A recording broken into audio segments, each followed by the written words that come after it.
welcome to the Ditch the Struggle podcast. I'm your host, Alana Rosso. I'm a graphic designer turned career and success coach who knew I could do better, but kept falling short of where I wanted to go. But after years of exploring personal and career development, business, money mindset, and energy work, I'm here to tell you that yes, you can move from stuck and defeated to empowered and confident. Ready to dive in? Awesome. Together, let's ditch the struggle.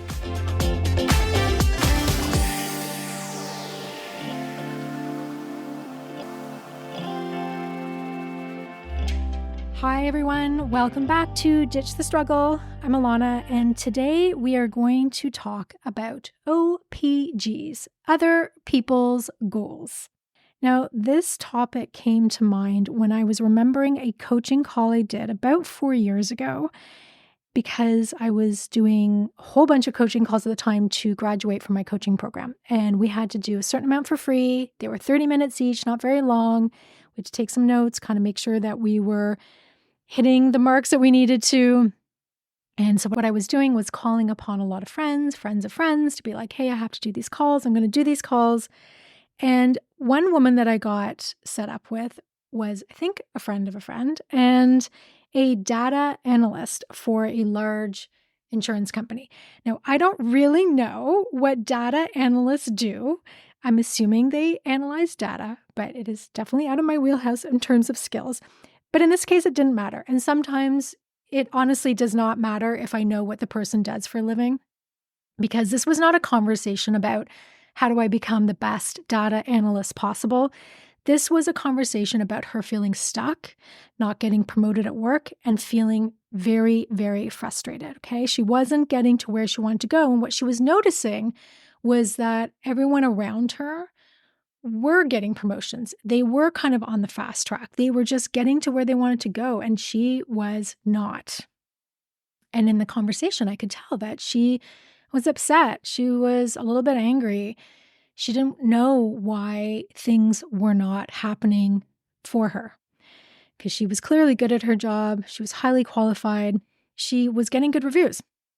So in the conversation, it popped into my head to ask her, whose goal is it to get promoted? And with that, there was a little bit of radio silence. And then intuitively, I was like, listen, have you heard about the term, this idea of an OPG? And I like to make suggestions or ideas come up with ideas in coaching calls. But if it doesn't resonate, we just toss it to the side. We just let it go. In this case, I had a pretty strong intuitive hit that this was going to land, and it did. And she had not heard this idea or this concept. And when we dug into it, absolutely part of her career path was because she was following other people's goals. She didn't actually want a lot of the things in her career.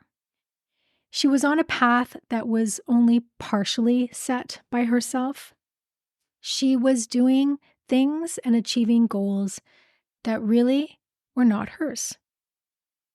And this can send us out of alignment really quickly. So one of the observations that I've seen is that when there are people who are just like hitting their goals, hitting the mark, getting the promotions, going to where they want to go, those people are generally in alignment.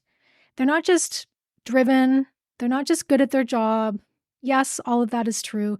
But there's something about their goal that feels right to them, that is right to them, and they genuinely want it. It's a lot harder to hit a goal if we don't actually want it. But here is the thing. We convince ourselves that we want certain goals, even if we actually don't want them. As humans, we take on other people's beliefs, we take on other people's opinions, thoughts. We're inundated all the time with different people's ideas on everything. Very few of us take the time to question whether, these thoughts are our own, our opinions are our own. And some of us do not question whether our goals are ours or still ours. We think that, we should still want the things we wanted when we were 20 or 15 or 30, whatever the age is, but we change. So when I talk about other people's goals, sometimes the other person is us, but from the past. So there's the version of you that is 25, just graduated from school, who wants certain things, and you're sticking to those goals because you wanted them back then and haven't actually questioned whether you still want them. Or you've invested 10 years into building something or going for a goal, and you just assume that you should still keep going with pursuing that goal. So the OPG, the other person's goal, can be based on literally another person. It's often family, parents, like your best friend, someone in your life that you're close to who has a strong opinion and has been telling you since you were a kid that you should be doing this or go for this or do it this way and do this, do this, do this. And then sometimes it is the older version of yourself that once wanted something but no longer wants it. And I remember doing an Instagram post about this, and it was the idea that it can be really hard when we no longer want what we wanted. Okay, we used to want something, we had that goal, that vision, and then for whatever reason, we no longer want it. And it can be devastating. It can be sad. There's grieving. And then we become lost. Well, okay, I don't want this. So now what do I want? I was clinging on to this. And I thought I wanted to go to law school, and now I don't. Like, what happens now? It can be really, really difficult to let go of things that we thought we wanted. And in the last few years, I think we've all seen a shift with what a lot of people want, especially in their career. There's been a push to having work-life balance. And I'm not talking about the bullshit work-life balance that some companies talk about because they give you free yoga passes or free yoga, online yoga classes or something. Like that real need to build a life outside of work. There is such a movement towards that. And that is because, priorities have changed. And so if your priorities are changing, you will have new goals, and you need to honor that. We need to adjust accordingly. It's imperative that we revisit and look at our goals all the time. So I'm going to give you some kind of tips and a few questions to ask yourself about your goals. Just get conscious of it. And that's so much of what Ditching the Struggle is all about, is getting conscious of how we're doing things, how we're operating, questioning it, stepping back and deciding, you know what, maybe I'm actually going to try and do things differently. So let's look at a few tips here when you are thinking about your goals. So number one, I would say, is start by doing a goal audit. Write down all the goals that you're going for right now, and they can be small. They can be everything from how much you're working out to how much you're posting on social media to whether you're going for that law degree or going back to school. And then really ask yourself, are these goals relevant? Am I excited about them? Do they support my mental, emotional, physical, and/or financial goals? What are these goals actually supporting? What other goals are they supporting, right? Because there's a big picture of our life.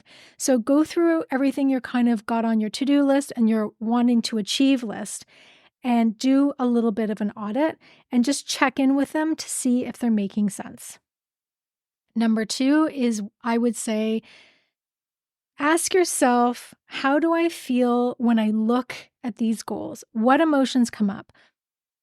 Sometimes having a mixture of excitement and fear at the same time is a great indication of a goal, because it means you are challenging yourself, but you are very excited about it. You do want to achieve it. There's something driving you towards it. That can be a great indication. But if you're looking at some of these goals and you feel very flat, very meh, very whatever, that neutrality can be a sign that maybe it's time to let it go. Ultimately, it's your decision as to whether you want to keep going with something. But check in to see, how do I feel when I look at these goals? And then number three is a question you can ask yourself. When I achieve this goal, so pick one of your goals. When I achieve this goal, then I will feel ... and fill in the blank. And then look at what you will actually feel. Will you actually feel something amazing, or will you just feel like you made your mom and dad happy, or you checked something off your list? Now, I love to check things off my list, but that's not often a great reason to keep going with the goal, especially if it requires a lot of time, energy, or money. So for example, you could say, when I achieve this law degree, then I will feel. And we're often chasing a certain feeling when we accomplish a goal, right? When I finish this race, this marathon, I will feel ... a tremendous sense of accomplishment. I will feel confident, all the things. You're chasing that feeling. So check in to make sure that you actually want the feeling that it will give you, and that feeling is also relevant. Like, do you actually want to feel that? Or again, are you just doing this because you think you should? We really have to ditch all the shoulds. Trying to accomplish something just because we feel we should is going to get us off track and out of alignment. And then number 4, ask yourself another question. What would happen if I let this goal go? Is there a sense of relief? Is there a moment of like, okay, I can breathe now. This feels really good to let it go? Or do you tense up and feel sad or upset because you still really want that thing? It may be hard and you haven't achieved it yet, but there's a part of you that still wants it. So what will happen if you actually let it go? And quitting, for anyone who's a completist, is really hard. I'm not great at quitting. I've gotten better at it, kind of letting things go. But sometimes it's really important to let things go when it's not your goal to begin with. So check in to see what you would feel if you let that goal go. And you want to make sure you're not just giving up on the goal, that you feel, well, I'm never going to achieve it. I'm just not going to go for it.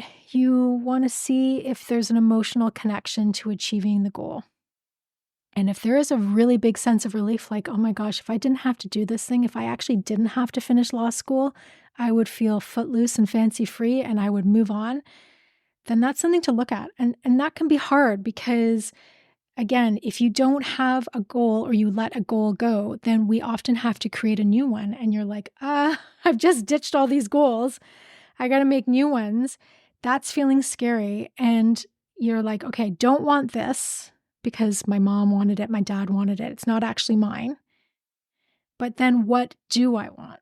And that's really a meaty topic to dive into. You have to give yourself permission to now go for different goals and to want new things and not cling to the past of what you thought you wanted. It's okay to not want what you thought you wanted.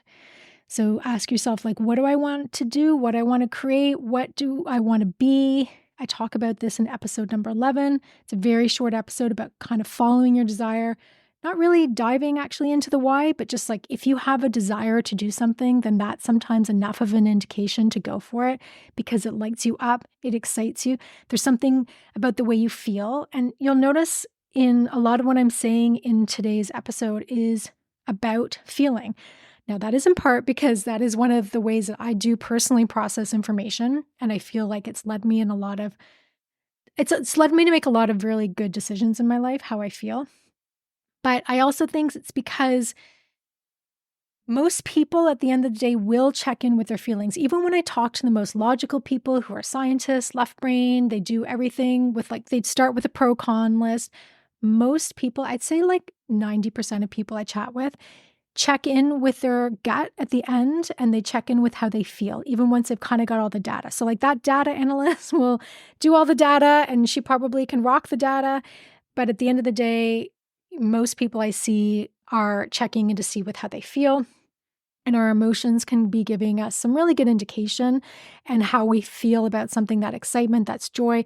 You ultimately want to have positive emotions and feelings associated with a goal that you're going for. It's not to say that along the way and setting them, there's going to be those painful pieces and have to do things that we don't want to do in order to achieve them.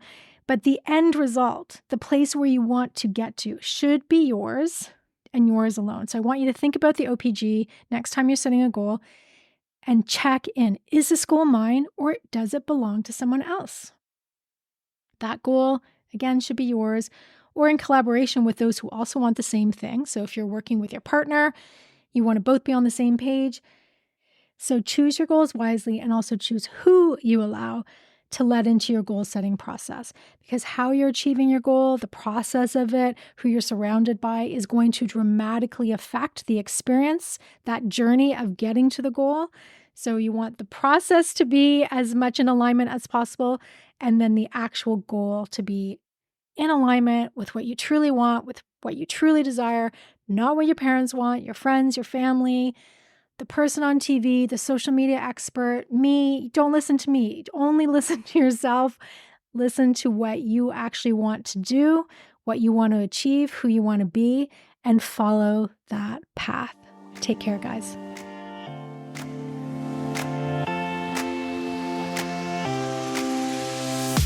Thank you for joining me today on Ditch the Struggle. You showing up here means so much to me. To dig deeper into the topics discussed today and to learn about my work, visit alanarosa.com. And don't forget to download your free resources while you're there. And if this episode resonated with you, please share with others who also want to ditch the struggle. Go ahead and subscribe to the podcast, leave a rating and a review, and let me know what you'd like to see more of on this podcast. And before I go, I want to leave you with my 3 favorite ways to ditch the struggle.